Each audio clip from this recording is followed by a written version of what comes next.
In the heart of Europe, thousands of Arab fighters. Zenica, 1995. They'd come to wage holy war in support of the Bosnian army. Their commanders had bigger plans.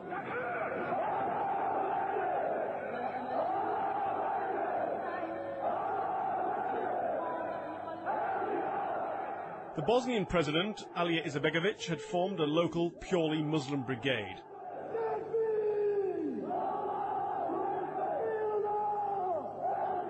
He then allowed into the country up to 6,000 foreign Muslims, mostly from the Middle East.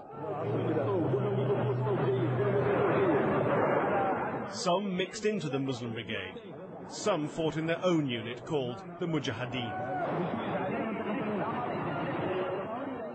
They committed many atrocities. The tapes Sky News have obtained include beheadings and signs of torture.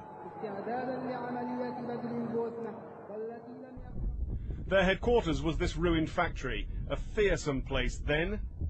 Memories die hard. Our approach was viewed with great suspicion.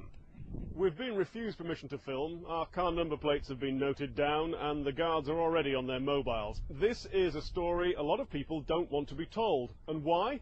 It's because of the hundreds of Mujahideen who used to be down there. Well, some of them are still round here. Our information is that at least dozens of Mujahideen, possibly hundreds, stayed on.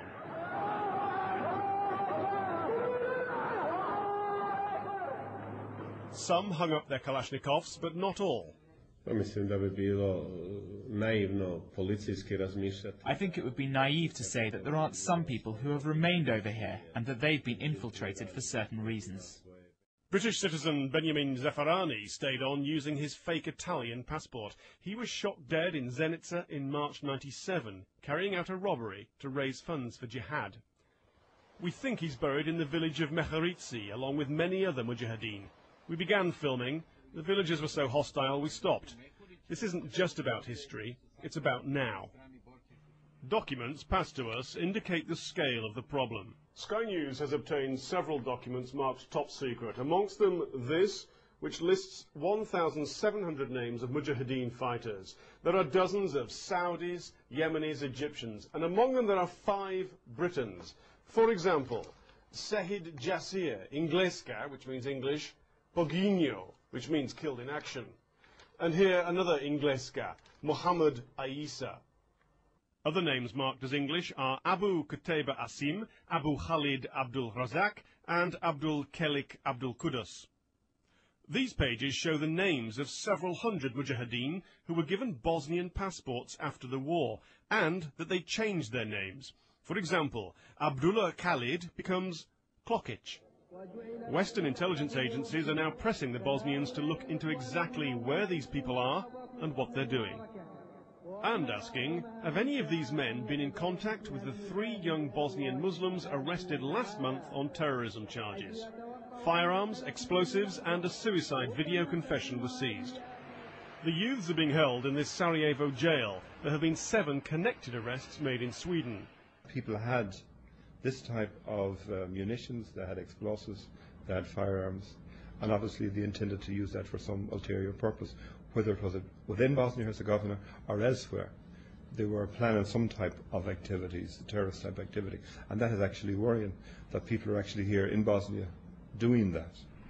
The arrests have shocked the Bosnians, locals asking, where did these young men get their ideas from? Bosnia's version of Islam includes lipstick and beer, but it wasn't just fighters that infiltrated in '95, it was ideas.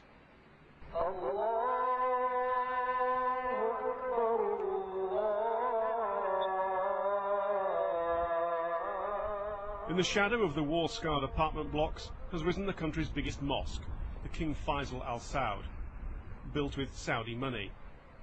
This mosque has nothing to do with terrorism, but it does expound the radical Saudi Wahhabi Islam, which elsewhere has been interpreted as calling for jihad. In Sarajevo now, the influence of Saudi ideas can be found all over the city. Until the Wahhabis arrived, you couldn't find Bosnian Muslims sporting beards like this, wearing clothes like these, or believing ideas such as those leading to the arrest of the young local men. Radical Islam is attempting to plant deep roots in the community, even if it's an uphill battle. This side of Bosnia far more represents where the country is, both geographically and culturally. But the seeds for change were planted back in '95.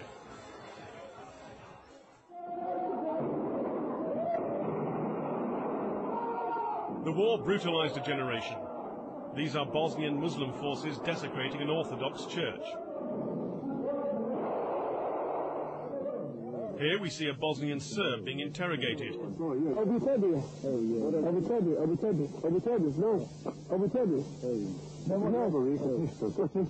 He knows his fate. We see him later partially beheaded.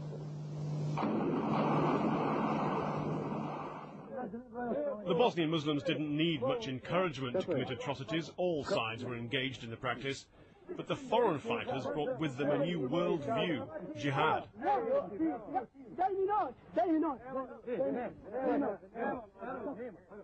Here an Arab man tries to persuade his Bosnian colleagues to let him kill Serb prisoners.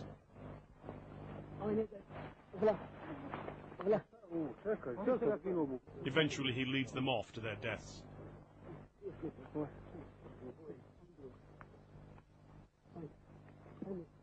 There were some serious players sent to Bosnia, among them the man who planned 9/11, Khalid Sheikh Mohammed, and Abu Suleiman al-Maki, here on the right of Osama bin Laden. One reason he's sitting down, he was shot in the legs in Bosnia. British Muslim convert Andrew Rao, jailed this year on terrorism charges, was also in Bosnia in the mid-90s. Mirno! Nadesnora! Nice! Mirno! Pozdrav! Bosnian Serb Police Headquarters has been tracking the jihadists. Officers here, many of whom fought against the Mujahideen, believe vital years were lost after the war because there was no unified force covering the whole country. They claim the long-term aim is the radicalization of the whole region's Muslims. The main aim for them is be infiltrated in our society here to produce a lot of elements as a potential for logistics and some operational support for their units, elements, parts, individuals, as a potential threat for Europe. The Mujahideen video shows their flag planted in Bosnia and speaks of spreading their jihad. At the end of the war, many of these men marched off to other conflicts. They tried to use Bosnia as a launching pad. So far, they've failed. But Bosnia is a useful place to hide, plan and move. It's why some stayed on. Tim Marshall, Sky News, Central Bosnia.